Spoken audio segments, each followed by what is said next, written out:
Functional training is a combination of both strength training and mobility training to help you do those things that you do in everyday life. Now, I want to make one point that it's very important to not be afraid of movement.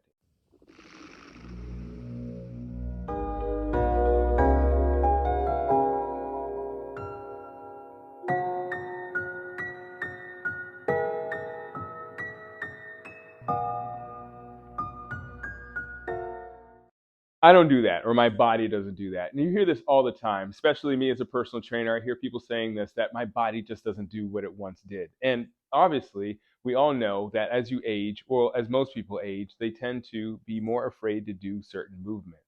And that's because, well, as you age, or as many people age, their body becomes deconditioned.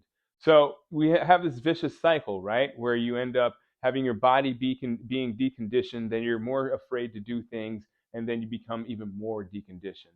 It's a vicious cycle, and at the age of 50 or older, a lot of people just take the path of least resistance, meaning they don't do any exercise. But I'm here to tell you that at the age of 50 or older, you should absolutely be focusing more on exercise and your fitness. Why? Well, of course, we know that it's good for preventing osteoporosis as well as developing your muscle tone so that you can do the things that you want to do in life. But also, it's just good overall. It's good for your overall well-being to work out and do things that are going to help you live a better and more well-rounded life. So what do we do, right? A lot of people say that we should be lifting weights at the age of 50, or you should be focusing on doing more resistance training. Now, that's good, of course, but at the end of the day, if you're focusing on resistance training, then your issue is that you might run into things where you're going to be doing things that are not going to be good for your structure. All right. So people, on the other hand, will say, okay, maybe you should do more mobility and flexibility training. Now, that's good, but a lot of times that mobility and flexibility training is going to put your joints in an unstable position, and unfortunately, you're going to end up causing more harm than if you were sedentary. So, what do? Well, you shouldn't be sedentary. Now, you should be happy with whatever movement you're doing, whether it be hiking, walking, or even running. You should be happy with what you're doing. And to do that better, you're going to want to train to do those things. So, as I said before, if you're lifting weights, a lot of times those movements aren't going to apply to your everyday movements. You're going to be doing a squat or back squat. That doesn't apply to lifting your kids up off the ground or running to catch a bus.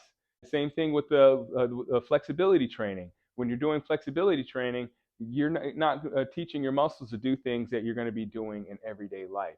So listen, how do we train? You train functionally. Functional training is a combination of both strength training and mobility training to help you do those things that you do in everyday life.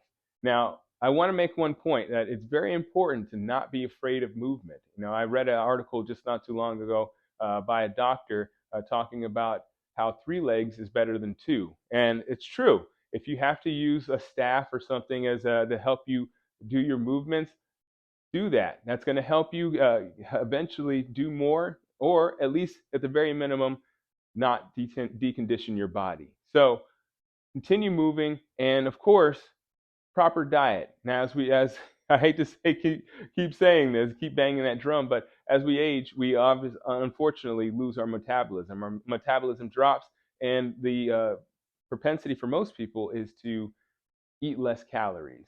Now, a calorie restriction might be a good thing, especially if you're meeting your calorie requirements or even exceeding those calorie requirements.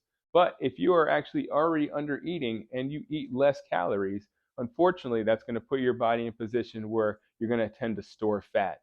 So you're going to unfortunately lose weight in a way that's not going to be healthy, and of course is going to be beneficial, or detrimental for you down the road, because you're going to lose bone mass and muscle mass. All right, so hopefully that gives you an idea of what you can do for Fit After 50. If you have any other questions or comments about this or any of our previous videos, I would love to see those comments down below in the comment section, especially if you're 50 plus. I would definitely love to hear your input. Of course, if you want to see more of these videos, click down below. I keep pointing here. Click down below here and click that subscribe button so you can be notified when our next video comes out. Hey, I really appreciate you watching. I hope that you watch more. And of course, keep good company.